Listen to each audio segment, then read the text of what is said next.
Hi everyone, I'm Michelangelo. Welcome to my conversations with BlueGod. I'm gonna start episode 36. That was spontaneously decided where episode 36 starts based on having water damage, temporary water damage. So the water is coming in really quickly, so we might have again water interference. So this is starting to be a little bit more difficult to record than usual. I didn't expect it, but I am having more fun than usual, so I'm gonna keep going. So it's episode 36 now. Of course, this also happens when you eat these foods while alone. It's no surprise that the more lonely one feels, the more of these addictive foods one will consume. But it isn't just happening with food. Pay attention to how most are spending time together these days. When watching TV together, notice the negativity and the emptiness that is being consumed, and no wonder so many are left with increased loneliness. Otherwise, they will go shopping together or will discuss the things they already bought or are planning to buy. And the majority of things that they do not need but are so addicted to buy and consume because they are feeling so lonely. The irony is that most of what they will purchase will end up making them feel even more empty and more lonely. Temporary moments of fleeting, illusionary happiness with a net gain of sadness, disconnection, loneliness, and even alienation. I'm going to reread that sentence, how poignant it feels to me. Temporary moments of fleeting, illusionary happiness with a net gain of sadness, disconnection, loneliness, and even alienation. So, although I feel like we will come back to this topic many times, let me reassure you right now by letting you know that having this ongoing conversation with me with a capital M, is one of the most simple and effective ways to make friends with yourself with capital S, and to never feel alone. I am sure you are already feeling a significant decrease in loneliness, and it's only been about 1 week since we started this conversation. I've got your back. Trust me, and you will never feel lonely again. I'm going to read that poignant, amazing sentence again. Trust in me, and you will never feel lonely again.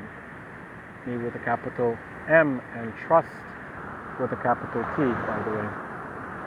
So I wrote, in half an hour, we will have our weekly I'm You, You Are Me meditation practice on Zoom. I know you already told me to focus on losing weight as the most effective way to change my energy to attract a lot more people to the meditation. Last week, we were just 4 people. I still would like even a few more, meanwhile, so that it feels more solid and easier for all of us to stay motivated. Is there anything else I can do to help move the progress along? If you guys would see the text that I'm reading, when the water happened before, it started typing on its own, so there's characters in the middle, like in the middle of this whole thing. So it's actually kind of funny. I don't know how they got there. The process is moving along. It has been for a long while, and it feels a bit stuck because of where you are at. Then there's a random G. Your weight is the most precise and direct barometer to where you are energetically. So yes, there are other things that you can do, but they are not necessary if you are serious about tackling your weight.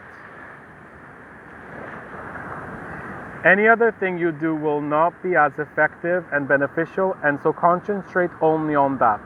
Start sharing more of your personal process with those who show up. It will help them to be more curious and more involved. This will help them connect more, and it will help the new people who will show up later. Praise them. They are doing great considering the amount of concreteness you have given them so far. You understand with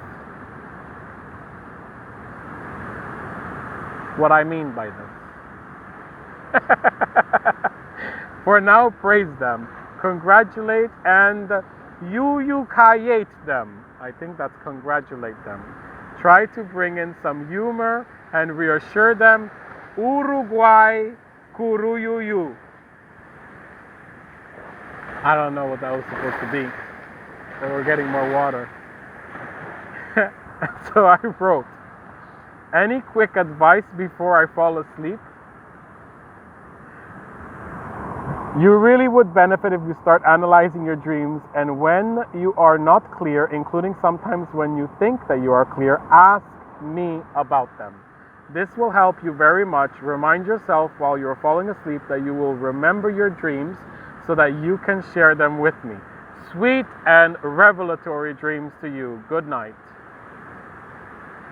And then the next day, I put a bar when it's the next day. I haven't started dating my conversations right now, but we're about 1 week into, and soon I'm going to start putting a date. So when I start putting a date, I'm going to start naming the date of when I wrote this. Is there something I should be asking the sleep doctor while I'm still here with her? I went to see a sleep doctor. More about this later, but really for fun. And she left the room, and so I started asking BlueGod. No, you are doing fine and you are right on track. Anything that brings to the surface that you have always had to deal with a non-24 sleep cycle is going to be helpful. From a normal, quote-unquote, three-dimensional earthly life cycle, you don't fit in, and it will be considered a disorder. But most of your behaviors and natural patterns are not in order from that point of view anyways. So for you, this too is aligned. And I wrote, tonight I really postponed writing with you. I kept thinking about it, but the next thing kept coming up, even though I knew that I should have been writing. What can I do next time to stop avoiding?